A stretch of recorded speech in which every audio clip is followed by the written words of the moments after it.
وقت ایسے ہی گزرتا ہے، اور خوشی کی بات یہ ہے کہ وقت گزرنے کے ساتھ ساتھ ادارے قائم بھی رہتے ہیں، اور ادارے وقت کے جو نئے تقاضے ہیں، نئی ضرورتیں ہیں، ان کے مطابق اپنے آپ کو ڈھالتے بھی رہتے ہیں۔ مجھے خوشی ہوئی آج بہت سے فنکاروں کو اپنے اپنے شعبے کے حوالے سے اچھی کارکردگی پہ شیلڈ سے نوازا گیا۔ یہ ان کی کارکردگی یا جو انہوں نے عمریں گزار دی ہیں، یہاں زندگیاں دے دی ہیں ریڈیو پاکستان پنڈی کو، یہ اس کا اجر نہیں ہے، یہ اس کا صلہ بھی نہیں ہے، یہ اس کا کوئی متبادل بھی نہیں ہے۔ یہ ایک ہلکا سا اعتراف ہے ان کی خدمات کا، لیکن یہ اعتراف بھی اپنے اندر بڑے معنی رکھتا ہے اور اس چیز کی نشاندہی کرتا ہے کہ ریڈیو نے انہیں بھلایا نہیں، انہیں یاد رکھا ہوا۔ آج کی تقریب جو مجھے اسٹیشن ڈائریکٹر صاحبہ نے بتائی تھی، اس میں جہاں یہ ایوارڈز ہیں وہاں آزادی کا بھی جشن ہے، اور وہاں مارکہ حق کی اس کے ساتھ ایک وابستگی ہے۔ دیکھیے، آزادی کا حصول ایک بڑی لمبی تحریک مانگتا ہے، جد و جہد مانگتا ہے، قربانیاں مانگتا ہے، ایثار مانگتا ہے، پتہ ماری مانگتا ہے۔ اگر آپ پاکستان کی سٹرگل کو پڑھیں گے تو آپ کو یہ کہانیاں ملیں گی کہ کس طرح اس وقت کے نوجوانوں نے یونیورسٹیوں سے نکل کے، درسگاہوں سے نکل کے، کالجوں سے نکل کے قائد اعظم کی تحریک میں شامل ہوئے،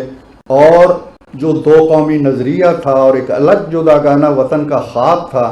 اس کو نگری نگری، گھر گھر، گلی گلی پہنچایا، اور پھر ایک تحریک اٹھتی ہے، ایسی تحریک اٹھتی ہے جس نے بیک وقت قائد اعظم کی سرکردگی میں اپنے عہد کے دو سامراجوں سے، جو بڑے سامراج تھے، ایک انگریز سامراج، برطانوی سامراج، اور دوسرا برہمن سامراج، دونوں کو شکست دی۔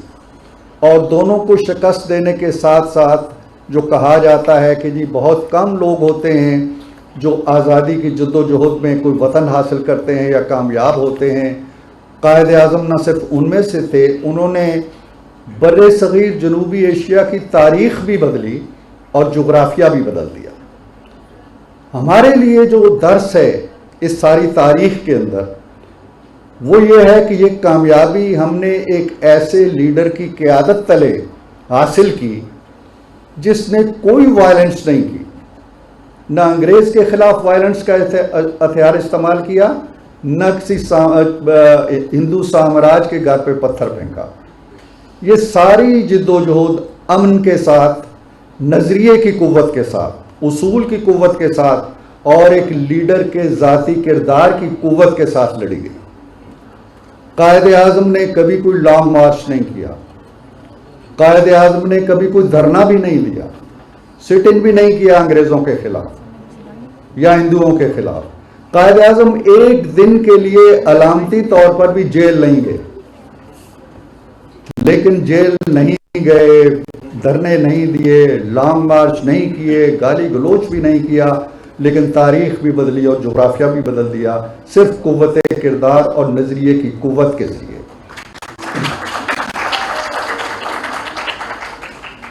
یہ ایک بہت بڑا معجزہ ہے، اور آزادی کا حصول اپنے طور پر ایک بہت بڑا مارکہ ہوتا ہے۔ کوئی نہیں کہہ سکتا تھا کہ یہاں ہندوستان کے اندر